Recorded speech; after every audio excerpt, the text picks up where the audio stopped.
재료가 다 준비가 됐다면 샌딩을 먼저 해야 되겠습니다. 물론 조립을 하고 샌딩을 해도 되는 거 아니냐. 그리고 수업 시간에는 가끔 그럴 때가 있어요. 왜냐면 순서가 좀 안 맞을 수가 있으니까. 대기하는 사람들은 요 샌딩을 좀 해야 되는 시간이 있어서 그럴 경우도 있는데, 정상적인 방법으로는 뭐 FM대로 하면 샌딩을 먼저 하는 게 좋겠죠. 왜냐하면 우리가 이런 형태로 조립을 할 건데, 나중에 이 샌딩 기계를 집어넣고 샌딩을 하려고 해도 잘 안 되겠죠. 이게 크니까. 그러면 손으로 해야 되는 경우가 생기고, 그럼 작업 시간이 오래 걸리고 잘 되지 않는 부분도 분명히 생기기 마련이에요. 그죠? 그렇기 때문에 샌딩을 미리 해놓고 조립을 하는 것이 바람직한 방법이 되겠습니다.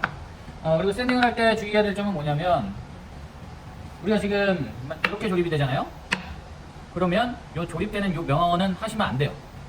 만약에 여기를 해버린다, 여기를 샌딩을 하게 되면 손 감각이 아무리 뛰어난 사람도 일자로 할 수가 없거든요. 샌딩을 좀 과장해서 그리면 샌딩해갖고 여기가 이렇게 말려요. 이렇게 일자로 원래 돼 있어야 되는데, 이렇게 현실적으로 그리면 한 요 정도 이렇게 막 말리거든요. 여기가 없어져 버려요. 샌딩 한답시고 해버리면. 그러면 이렇게 조립했을 때 여기가 떠 보이는 겁니다. 이만큼. 조립했을 때 이만큼 떠 보여요. 안 맞아 보인단 말이죠. 그러니까 조립이 되는 면, 그 면은 샌딩을 하시면 안 되겠고요.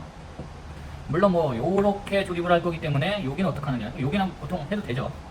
해도 되는데, 막 이렇게 했다가 이렇게 막 마지막에 힘주느냐고 이렇게 밀어서 끝을 처리하시는 분들이 있는데, 그렇게 되면 얘도 이렇게 말립니다.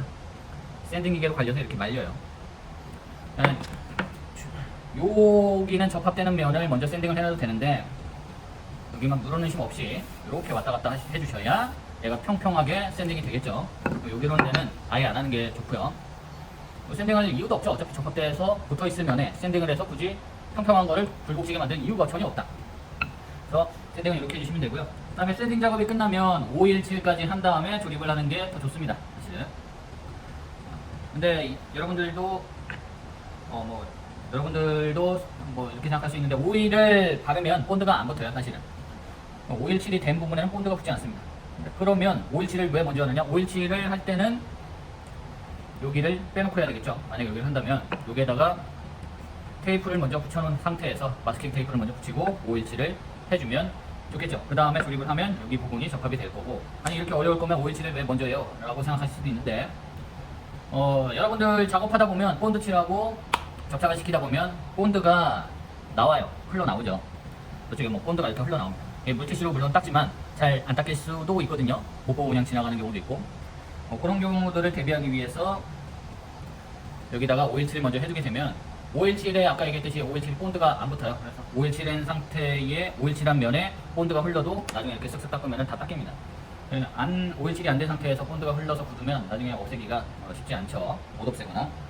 그런 이유 때문에 FM으로 정식적으로 높은 퀄리티의 제품을 만들 때는 샌딩을 다 하고, 접착될 부분을 제외한 나머지 부분에 517을 하고, 그 다음에 조립을 해주시면 되겠습니다. 조립할 부분을 막 다 생각해서 마스킹하기가, 제외시키기가 좀 쉽지는 않죠. 특히 이런 거는 굉장히 복잡한 형태, 물론 단순하다라고 생각할 수도 있겠지만, 뭐 여기 조각조각을 계속 붙이는 거기 때문에 뭐 복잡한 형태에서 만약에 깜빡하고 517을 안 해야 되는데 517을 하면 좀 곤란한 상황에 처할 수도 있습니다. 우리는 어떻게 할 거냐면, 샌딩은 먼저 다 하고, 샌딩은 먼저 해놓은 상태에서 접착을 시키고, 그 다음에 조립을 한 다음에 마지막에 517하는 과정을 거쳐서 제품을 완성해 보도록 하겠습니다.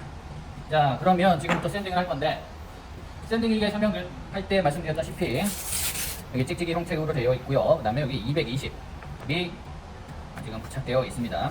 집진기, 먼지가 빠지는 집진 호스를 연결시켜진 상태고요. 그 다음에 전원 버튼이 있고요. 이런 조각조각을 하나하나씩 하다 보면 시간이 너무 오래 걸리고요. 이렇게 높이와 폭과 높이가 같은 경우에는 한 번에 놓고 작업을 해주시면 되겠죠. 이왕이면 길이가 같은 것으로 원래 6개씩 해주시고, 샌딩 작업을 할 때는 이 작업대가 그렇게 깨끗하지가 않아요. 그래서 이 밑판을 하나 대고 하는 것이 좋습니다. 열심히 샌딩 해놨는데 뒤집었는데 아랫면이 지저분하면 그게 막 찍혀가고 다시 또 울퉁불퉁해지는 경우가 많습니다. 밑에 판을 깨끗하게 해놓으시고, 그 다음에 샌딩을 해주시면 되겠습니다.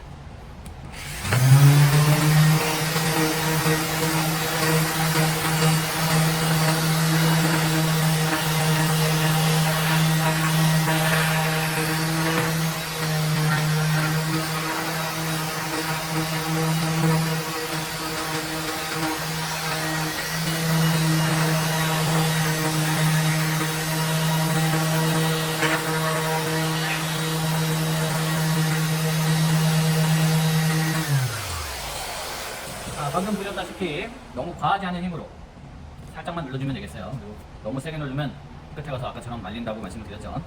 자, 이렇게 220으로 4개 면을 돌려가면서 하나 있으면 이렇게 돌리고 또 하고 이 4면을 다 돌려주시고 220이 다 끝나면은 320으로 하셔야 되고 320이 다 끝나시면 400 샌드페이퍼 400을 사용해서 또 해줘야 됩니다. 이 샌딩 작업이 생각보다 지금 굉장히 오래 걸려요. 지금도 다 한 게 아니라 방금 한 면 한 거에 방금 한 거에 2배 이상 해줘야 됩니다. 220 하나로만. 그리고 이 샌딩 먼지가 많이 날리고 이 샌딩 기계도 좀 무겁기도 하고 진동도 있고 단순 반복 작업이기 때문에 조금 힘들 수가 있어요. 이거를 참고 면 처리를 해주시는 것이 중요합니다. 눈으로 보면 모르죠. 이게 샌딩을 한 건지 안 한 건지 뭐 어차피 똑같은데 뭐 이렇게 생각하실 수도 있는데 이거를 일단 만져보면 다르고 오일 칠할 때도 이 발라지는 느낌이 다르고요. 사용할 때도 굉장히 달라요. 이 면이. 그래서 조금 고생스럽더라도 이걸 왜 하지? 이거 뭐 티가 나나? 이렇게 생각하실 수도 있는데 작업하다 보면 그럴 수도 있지만 이거는 하면 할수록 제품의 퀄리티가 질이 계속 향상이 되는 거예요.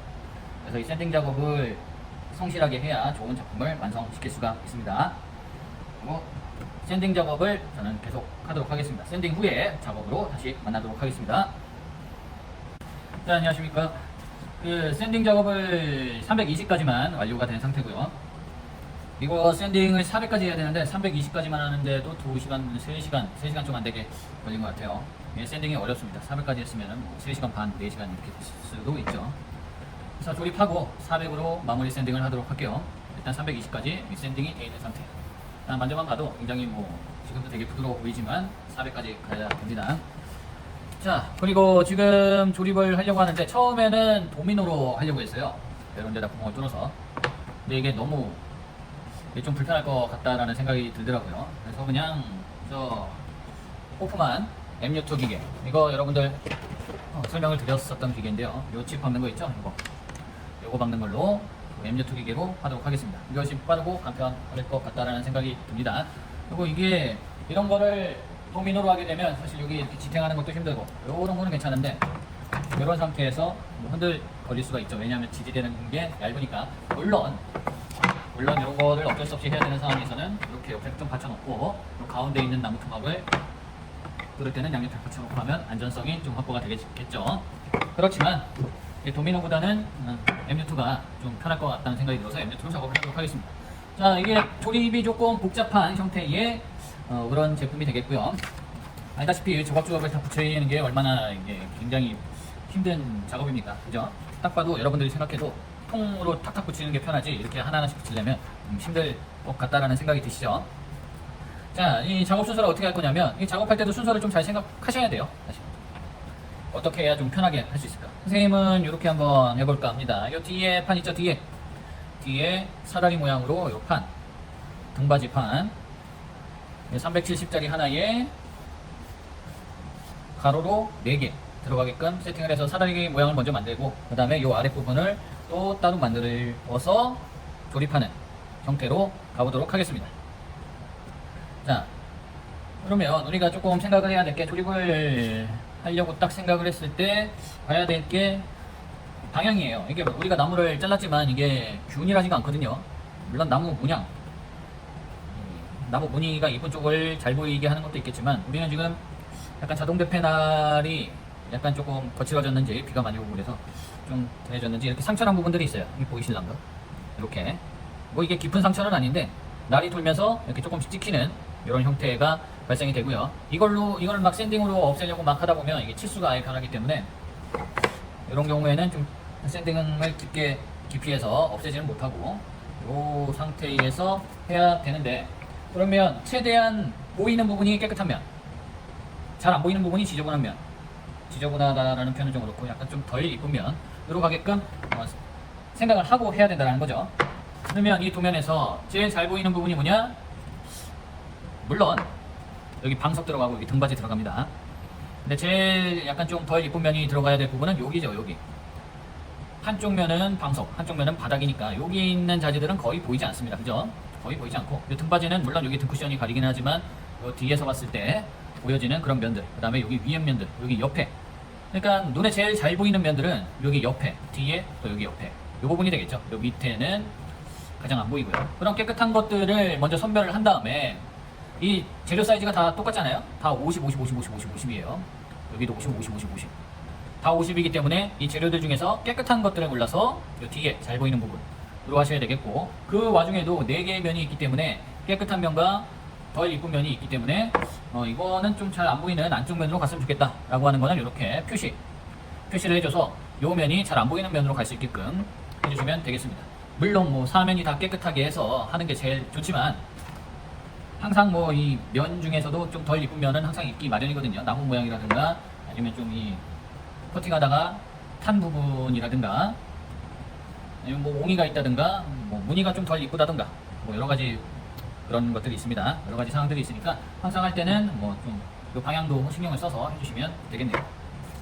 자, 그러면 아까 설명한 대로 여기 양옆에다가 등받이, 세로 등받이 들어가는 부분을 놓고, 그 다음에 이렇게 하겠네요.